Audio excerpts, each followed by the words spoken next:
दीगर खबरों में आपको बताएंगे वजीर आजम की वफाकी वजीर दाखिला मोहसिन नकवी की रिहाइशगाह आमद, खैरियत दरियाफ्त की। वजीर आजम का मोहसिन नकवी की सेहत याबी के लिए नेक ख्वाहिशात का इजहार।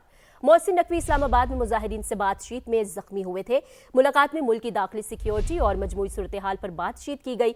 वफाकी वजीर दाखिला ने अमन व अमान बरकरार रखने के लिए किए गए इकदाम से आगाह किया।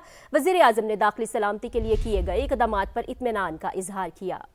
ईरान की अबूरी लीडरशिप काउंसिल का इजलास, तीनों अरकान की शिरकत। मजलिस खबरगान रहबरी के इजलास में तैयारियों का जायजा लिया गया। ईरानी मीडिया के मुताबिक मजलिस खबरगान के इजलास में नए सुप्रीम लीडर का इंतखाब होना है। ईरानी मीडिया ने कहा कि मजलिस खबरगान का इजलास कब और कैसे होगा वो वजाहत नहीं की गई है। चंद दिन पहले मजलिस खबरगान रहबरी की इमारत पर बमबारी हुई थी। ईरानी सुप्रीम लीडर के इख्तियारात फिलहाल लीडरशिप काउंसिल के पास हैं, जबकि ईरानी मीडिया की जानिब से कहा गया है कि काउंसिल में सदर, सरबराह और अदलिया आयतुल्ला अली रजा शामिल हैं। अमरीका को ईरान जंग के लिए मजीद दिफाई सिस्टम की जरूरत पड़ गई। अमरीकी फौज का जनूबी कोरिया से पेट्रियाट मिसाइल मशरिक वस्ता मुंतकिल करने पर गौर। अमरीकी फौज पेट्रियाट मिसाइलों की मुंतकली पर बात कर रही है। जनूबी कोरियन वजीर खारजा की जानिब से ऐसा कहा गया है। ईरान में फौज उतारने के मामले पर अमरीकी वजीर दिफा और वजीर खारजा में शदीद इख्तलाफात। गर्मा गर्म बहस के दौरान पीट हेग्सेट और मार्को रोबियो में तल्ख जुमलों का तबादला हुआ। बरतानवी मीडिया के मुताबिक वजीर दिफा पीट हेग्सेट ईरान में फौज उतारने के हक में है, जबकि मार्को रोबियो जल्द अज जल्द जंग के खत्म करने में की हामी है। बरतानवी मीडिया के मुताबिक मार्को रोबियो को जंग के खिलाफ अमरीकी अवाम के सख्त रद्द-ए-अमल का खतरा है, जबकि पेंटागन ने इस खबर की तरदीद की है और स्टेट डिपार्टमेंट ने जवाब नहीं दिया है। बरतानवी मीडिया की जानिब से ऐसा कहा गया है। ईरान में फौज उतारने के मामले पर अमरीकी वज़ीर दिफा और वज़ीर खारजा में शदीद इख्तलाफात सामने आए हैं। अमेरिका और इसराइल के ईरान पर मुसलसल हमले जारी हैं। इस हवाले से बात करेंगे आज के प्रोग्राम में। ईरानी बाजारों ने इनकलाब के जवाब में मशरिक वस्ता की सूरत हाल तेजी से बदलती हुई नजर आ रही है। इसके साथ साथ सऊदी तैयारों की ईरान में 13 तिबी मराकज़ समेत यानी कि अस्पतालों को भी नहीं छोड़ा। 105 अवामी मकामात पर बमबारी की गई है। ये किस किस्म की जंग है? तेहरान, शहराज, किरमानशाह, मरकज़ई और खुरासान पर फ़ज़ाई हमले किए गए हैं। फिर ईरान में अगर शहदा की बात करें तो इनकी मजमूई तादाद अब 1230 हो चुकी है। ईरान का फिर 20वां जवाबी वार भी सामने आया। बिल्कुल ऐसा ही है। ईरान मुसलसल जवाब दे रहा है। 20वां राउंड इसे तस्वुर किया जा रहा है। पासदाराना इनकलाब की इसराइल पर मिसाइलों और ड्रोन्स की बरसात जारी है। बिलखुसूस खैबर शिकन मिसाइल से नुकसान के हवाले से भी आपको बताएंगे। इस हवाले से तफसीलन बात होगी, लेकिन थोड़ा सा अगर हम अपने मुल्क में जिस हवाले से इक़दाम हो रहे हैं, बिलखुसूस पंजाब की बात करें, जहाँ तालीम का मयार बेहतर बनाने के लिए हुकूमत की नई पॉलिसी क्या है, क्योंकि डेफिनेटली सरकारी स्कूल निजी शोबे की निगरानी में किस तरह काम करेंगे, इस पर जरा तफसीली जायजा। इससे कबल भी हमने इस पर बात की थी कि इसका मॉडल क्या होगा, किस तरीके से सरकारी जो स्कूल्स हैं उनमें तब्दीली लाई जा रही है, क्या प्राइवेट जो ओनर्स हैं वो इसको ऑन करेंगे या मॉडल उनका अपनाया जाएगा। इस सारी सूरत हाल पर भी हम बात करेंगे, इसको जानने की कोशिश करेंगे। लेकिन T20 वर्ल्ड कप के हवाले से आपको बताएं कि दूसरे सेमीफाइनल में भारत की फतह तो हुई, लेकिन इंग्लैंड की टीम ने हार की भी शायकीन क्रिकेट के दिल जीत लिए हार कर भी, क्योंकि हम देख रहे थे जिस तरीके से उन्होंने मुकाबला किया, मतलब सिर्फ और सिर्फ एक छक्के की मार थी और इंग्लैंड जीत सकता था। कल हम मैच देख रहे थे, अगर एक छक्का और लग जाता, कुछ देर पहले लग जाता, कोई भी बैटर लगा देता तो शायद ये मैच इंग्लैंड जीत जाता। लेकिन बहुत ही टफ मुकाबला इंग्लैंड ने ये किया सेमीफाइनल में, लेकिन खैर भारत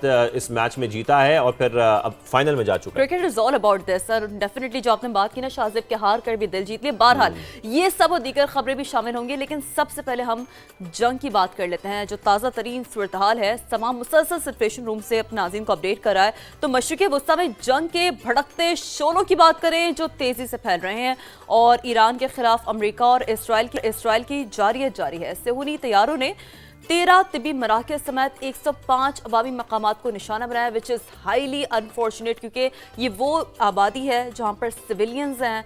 बच्चों को निशाना से पहले भी हमने देखा कि बनाया गया। तेहरान, शिराज, किरमानशाह और मरकज़ी और खुरासान समेत मुख्तलिफ इलाकों पर फ़िज़ाई हमले भी जारी हैं। हम गजा में भी ऐसे ही सूरत हाल देख चुके हैं कि गजा में भी जिस तरीके से अस्पतालों को निशाना बनाया जाता था, सिविलियन आबादी को निशाना बनाया जाता था, वो कुछ ऐसी ही सूरत हाल अब हम ईरान में देख रहे हैं कि जिस तरीके से ईरान पर हमले किए जाते हैं तो टारगेट अस्पतालों को किया जा रहा है, तिबी मराकज़ को किया जा रहा है। पता नहीं किस किस्म की इंसानियत तो है ही नहीं। खैर, तो ईरान में अब शोधा की जो मजमूई तादाद है उस हवाले से भी आपको बताएं कि ये 1200 से ज़ायद हो चुकी है। और इसराइल ने लबनान के दारुल हुकूमत बैरूत पर भी बमबारी की है। अमरीकी सदर ट्रंप की अगर बात करें तो उन्होंने ईरानी इंकलाबी गार्ड्स, फौज और पुलिस को हथियार डालने की वार्निंग दी है। ईरानी सफारतकारों को भी सियासी पनाह लेने का मशवरा दिया है। फिर अमरीकी सेंटकॉम यानी कि सेंट्रल कमांड की अगर बात करें तो उन्होंने ईरानी ड्रोन हमलों में 86 और बैलिस्टिक मिसाइल हमलों में 90% कमी का दावा भी उनकी जानिब से किया जा रहा है। क्योंकि देखें, जब भी जंग का माहौल होता है तो ये जो दावे होते हैं, ये स्टेटमेंट्स होते हैं, बड़ी अहमियत के हामिल होते हैं। लेकिन अगर ईरान की बात करें तो ईरान में 200 अहदाफ को निशाना बनाने और B-2 तैयारों के बैलिस्टिक लॉन्चर्स पर 2000 पाउंड के दर्जनों बम गिराने का भी बताया गया है। दूसरी जानिब ईरान ने इसराइल पर 20वां हमला किया है।